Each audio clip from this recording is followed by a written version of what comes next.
ராவணன் மிகப்பெரிய சிவன் பக்தர், இலங்கையின் அரசன், சீதைய கவர்ந்து எடுத்துட்டு போனவர்னு சொல்றதை விட 10 தலை ராவணன் சொன்னா குழந்தைங்களுக்கு கூட தெரியும். அந்த 10 தலைக்கு பின்னாடி இருக்கிற கதை என்னன்னு பார்க்கலாம் வாங்க. ராவணன் மிகப்பெரிய தீவிரமான சிவன் பக்தன்னு தெரிஞ்சதுதான். சிவன் பக்தனா இருந்தும் கைலாய மலையை பேர்த்து எடுத்துக்கிட்டே வரக்கூடிய சக்தி வாய்ந்தவனாக இருந்தாலும் சிவனை நேர்ல பார்க்கணும் அப்படிங்கிறது தான் ராவணனோட ஆசை. அந்த ஆசையை நிறைவேற்றும் வகையில் அவன் ஒரு காட்டில் போய் சிவலிங்கத்துக்கு எதிர்பார்ப்பில் உட்காந்து தவம் இருக்க ஆரம்பிக்கிறான் கண்ணை மூடி. நாட்கள் ஓடுது, வாரங்கள் ஓடுது, மாதங்கள் ஓடுது, ஏன் வருடங்களே ஓடிடுச்சு. கண்மூடி அமர்ந்திருக்கான். ஆனால் சிவனோட தரிசனம் கிடைக்கவே இல்லை. ஒரு நாள் ரொம்ப மனசு நொந்து போய் சிவனை இன்னைக்கு நான் பார்த்தே ஆகணும், சிவனை எப்படி மகிழ்விக்கிறதுன்னு சொல்லி அவனோட வாள் எடுத்து அவனே அவன் தலையை வெட்டிக்கிறான்.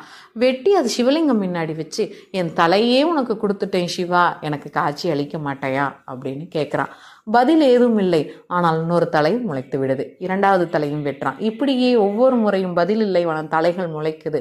இப்படி 10வது முறை அவன் தலையை வெட்டுறான். அவனுக்கே தெரியுது நீ உயிர் போக போகுதுங்கிற அந்த நொடி. கண்களெல்லாம் மங்கி விட்டது. வார்த்தைகள் குளற சொல்றான், இனி என் உடம்புல இந்த உயிர் இருந்து என்ன பிரயோஜனம், உன்னையே காட்சியே நான் பார்க்கலையேன்னு சொல்றான். அந்த நிமிடம் வானத்தில் இருந்து இடி இடிப்பது போல் சத்தம். அந்த சிவலிங்கத்தில் ஜோதி பிளம்பா சிவன் தோன்றாரு.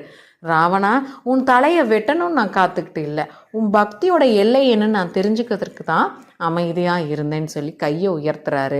ராவணனுக்கு 10 தலைகளும் வந்துடுது.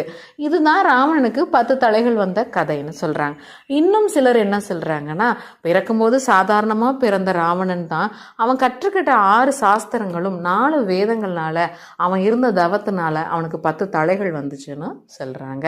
இந்த கதை பிடிச்சிருந்துச்சுன்னா மறக்காமல் நம்ம சேனலுக்கு சப்போர்ட் பண்ணுங்கள்.